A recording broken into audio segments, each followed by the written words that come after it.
here, back to here again. Amazingly, we'll still manage to lose your luggage. It's incredible. But I was at an airport. All right, Stanton's airport. I didn't want to say that. I didn't want to sound like a Pisces. But that's where I was. Stanton's airport. And there was a kid there, right? She was 11 years old. I'll explain later how I came to know that. And you're making it rude. Fair enough. I should have just left it. I should have just said she was 11 and left it in the air of history, and people would have gone, oh, I wonder how we do that. Oh, I'm sure it's perfectly harmless. But instead I'll say, I'll explain how I do that, and everyone goes, ah, there must have been a court case, right? She was 11, and I will explain later, and you'll feel bad for making it dirty. Anyway, 11-year-old girl, right? Here's the thing, she's wearing a pink tracksuit, and across her arse is written the word gorgeous.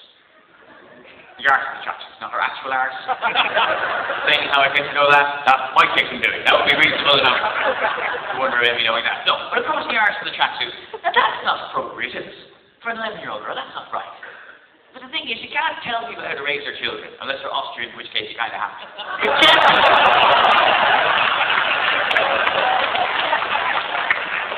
Generally speaking, you can't tell people how to raise their children. They don't like it. They won't tolerate it. So I thought, rather than go up to them and go, you shouldn't dress your 11-year-old child like that, I thought the best thing to do would be to go up to them and to show how inappropriate it was, would be to act like it wasn't inappropriate at all. I thought the best thing to do was just to go up and go, here, I tell you what, you're not wrong there.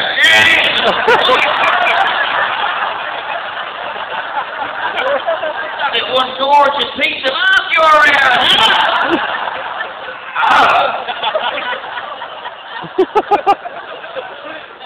I did. I just thought that would be the best thing to do. But actually what happened was, because that's the same days, they were all at the same place in Ireland that I was going to, and so I was sat next to the dad, and he recognised me, so we got talking, and I said to him, is that your daughter? And he said, yeah. And I said, and how old is she? And he said, 11.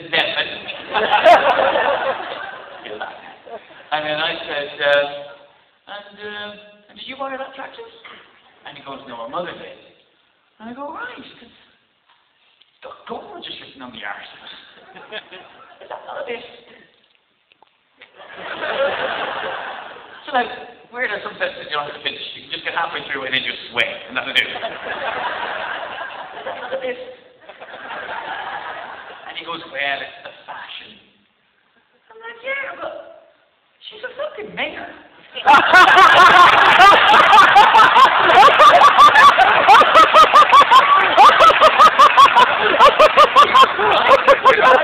Oh, brilliant. Never heard of the trade descriptions now, no? Some 11-year-old boys when they walking up behind your door and go, let's have a look at it. What the fuck is that? What blind liar dressed you this morning?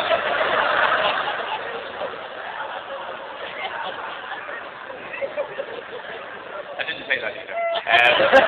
Very little of that anecdote actually took place. But if I assess the things I wished I'd said in arguments, I know we all do it to a certain extent, but I constantly think of the things I wish I'd said to people. You know, you get into an argument with someone, maybe there's a bit of road rage or you have bad service or something, and then the next day, oh, the perfect thing comes to your head. Oh, that would have crushed him like a bug. And all you can do is just say it to your bathroom mirror the next couple of weeks. Oh. The only therapy you really get is then to relate the anecdote to your friend and then just slip into what you think you wish it said. This is it. I said it already that day, yes. And I said some things I wish I said, I really do. Like, I'm a mix can see it as well. You can just see it in my eyes. So I'm thinking of something I wish I said in an argument. Like, I'll just like see the head switch. Like in my head I'll be saying something like, yes, I didn't do that with my balls in your mouth. You know, something like that. Really. And she'll just see it. She'll just see like head twitch. I'll be like, you know, you just saw something you wish you said in an argument. I'm like, yes, you're right. How long ago was this argument? About 18 months ago now. That's what I thought. Get off me.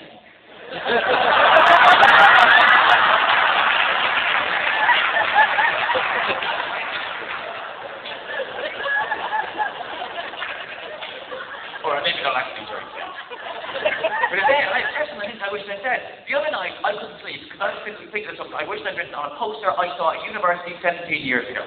Yeah, 50. It was hung up, the poster was hung up within our students' union. It was hung up by the Women's Society. And all it said on it was, in 1870, it was legal for a man to beat his wife with a stick, as long as it was no thicker than his thumb. And then under that it said, what's changed? It didn't actually hum, but if a poster could hum, it would have hummed. And I just really regret not going up to that poster and just going, it's no longer legal for a man to beat his wife with a stick.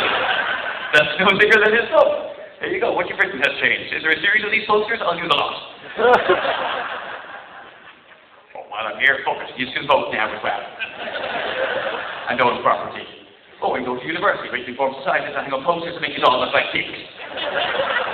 I'm just really annoyed by that poster because it's so stupid. It's just, you know, because here's the thing. I found it out recently. Turns out, absolute urban myth. It was never on the statute books. Absolute bullshit to say that a man could beat his wife with a stick with no thicker than his thumb. Completely made up. Never went on the statute books. It was never a law. You can look it up when you get home. So really what I should have written on the poster was, nothing's changed. You women will still make shit up in order to have a rap. Don't get straight out of here.